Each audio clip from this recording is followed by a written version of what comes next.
so that the prosecutor will feel the urgency na aksyonan kaagad ito at maglabas ng resolution. Okay, you know that the whole legal process has its own timeline. Hindi natin pwedeng madaliin o i-pressure yung piskal. Ano, may resolution na ba yung piskalya? Side ng piskal, may probable cause para ipagpatuloy yung kaso sa korte. Hindi ko papalampasin ang pagkakataon to. Gusto kong makita na ikinukulong sa selda si Lilith. I don't think that's such a good idea. If I were you, hindi ko tutuloy ang plano mo. Come back here, Attorney Simmons.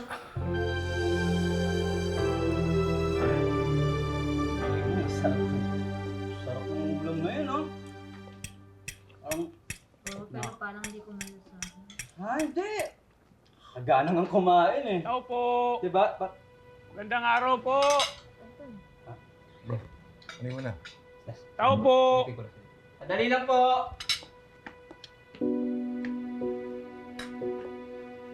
Ano kaya eh? Sir! Sir, ano po sadya natin? Magandang araw po.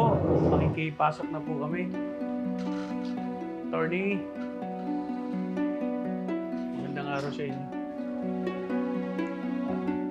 Attorney. Meron po kayong warrant of arrest.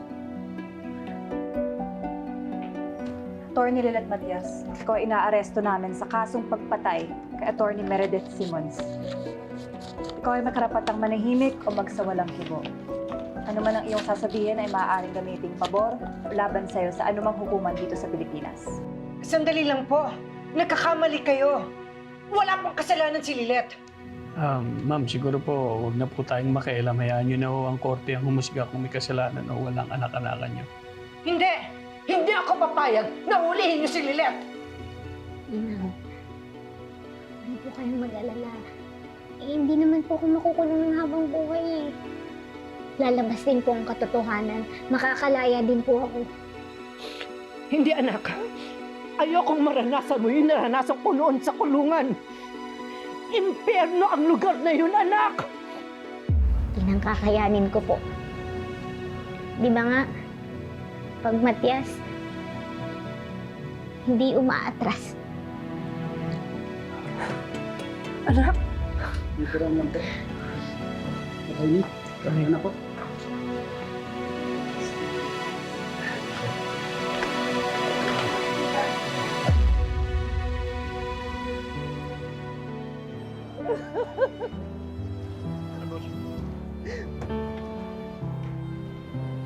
Sir, sandali lang po.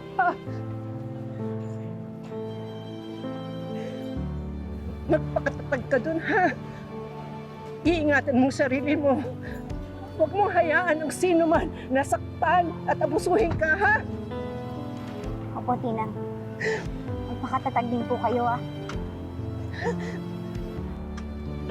Lagi mong tatandaan. Mahal na Mahal na mahal ko rin po kayo, Tinang.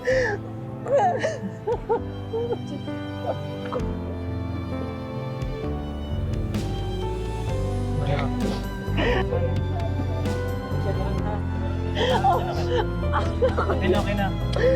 Sige na po. Sige na po. Lilith!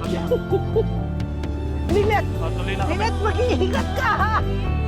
Mahal na mahal ka ni Tina! Lilith! Mahal na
Maraming salamat to. Iwan muna namin kayo.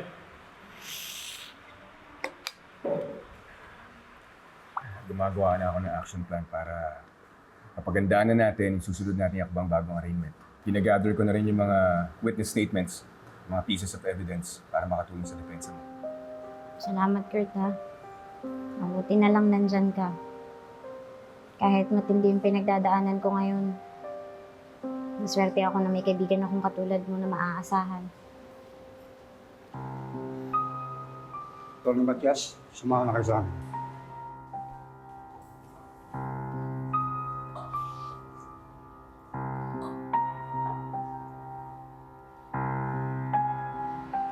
Sa wakas, nakikita na rin ng lahat ng tao ang tunay na kulay mo, Lilith. You know what? Muntikan mo na rin akong maloko before. I was already willing to let go of our troubled past. To embrace you as my sister. At yun pala, ikaw ang pumatay kay Mati. Kaya hindi ka dapat kaawaan. Ang bagay sa'yo, mag-suffer, ma-humiliate, matanggalan ng lisensya, at mabulok dito sa kulungan. Ano bang kailangan kong gawin para maniwala kang wala akong kasalanan? Buhayin mo si Mati. Ibalik mo siya sa akin. Kaya mo? Alam mo kung nakikita tayo ni nanay ngayon wala sa langit. Hindi siya matutuwa din sa ginagawa mo na dinidiin mo yung sarili mong kapatid. Huwag mong binabanggit-banggit ang pangalan ng mommy ko. Because I don't want to hear her name coming out from a killer's mouth. Teka, tama na. Diba? Napakabait ni Mati sa'yo. She didn't deserve to die like that. Her worst mistake was binuhay ka pa niya. Kasi ikaw pala yung papatay sa kanya. Alam mo, Lilith, sana ikaw na lang yung namatay. Sana namatay ka na lang at hindi si Mati.